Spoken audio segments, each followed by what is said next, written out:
मेरी झांसी नहीं दूंगी। ये लाइन याद है आपको? जानते हैं किसकी है? झांसी की रानी लक्ष्मीबाई की। रानी लक्ष्मीबाई की महानता कम नहीं, उनका जो झांसी के लिए योगदान था वो बेमिसाल है।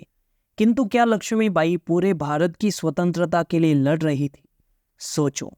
मैं हमेशा कहता रहता हूँ, इतिहास बड़ी मज़ेदार चीज़ है, जैसे चाहे मरोड़ा जा सकता है। यह बात हो रही है रानी लक्ष्मीबाई के विचारों की। क्या सही में वो स्वतंत्रता के लिए लड़ रही थी या सिर्फ झांसी के लिए? साल 1857 में कुछ संस्थानों और अंग्रेजी कंपनी के बीच युद्ध हुआ था, जिसमें रानी लक्ष्मीबाई ने अपने पराक्रम से रण काबिज किया, लेकिन आखिर में हार गई और साथ झांसी भी। कुछ लोग इसे ही स्वतंत्रता युद्ध की शुरुआत मानते हैं, पर ऐसा नहीं था। यकीनन झांसी की रानी शूर और पराक्रमी थी, किंतु वो देश के लिए लड़ी या अपने झांसी के लिए? तो जवाब है झांसी। बाजीराव पेशवा ने राजा छत्रसाल को मदद की थी।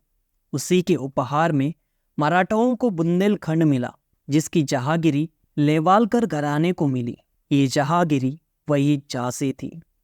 1835 में इस राजवंश के शासक रामचंद्र राव ने इस संस्थान के द्वारा अंग्रेजों को हर समय मदद की थी। इसी के चलते अंग्रेजों ने उपकार स्वरूप महाराजाधिराज ये उपाधि दी गई और झांसी एक संस्थान बन गया। इसी के बाद गंगाधर राव राजा बने। उन्होंने अपनी दूसरी शादी की, जो लक्ष्मीबाई के साथ हुई। लक्ष्मीबाई की उम्र तब 11 से 12 साल रही होगी और मृत्यु 23 से 24 साल की उम्र में हुई होगी। गंगाधर राव 1853 में चल बसे। उसी के बाद लक्ष्मीबाई ने एक दत्तक पुत्र दामोदर राव को गद्दी पर बिठाया।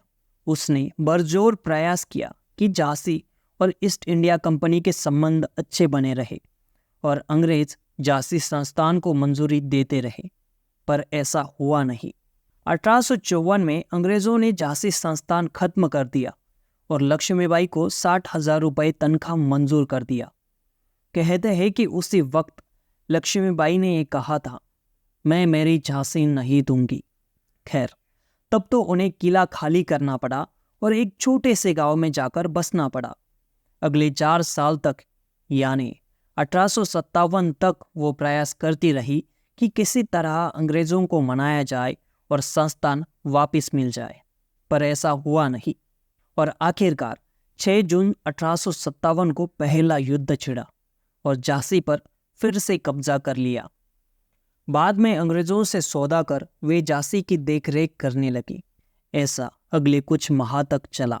साल 1858 के मार्च महीने में अंग्रेजी फौज ने झांसी की ओर अपना रुख किया और उसी युद्ध में महारानी लक्ष्मीबाई झांसी के लिए कुर्बान हुई। देखिए, कहने का अर्थ, रानी लक्ष्मीबाई की महानता कम नहीं है। सिर्फ मैंने कहानी की दूसरी बाजू आपके सामने रखी है। आप समझ रहे हैं ना? देश और झांसी।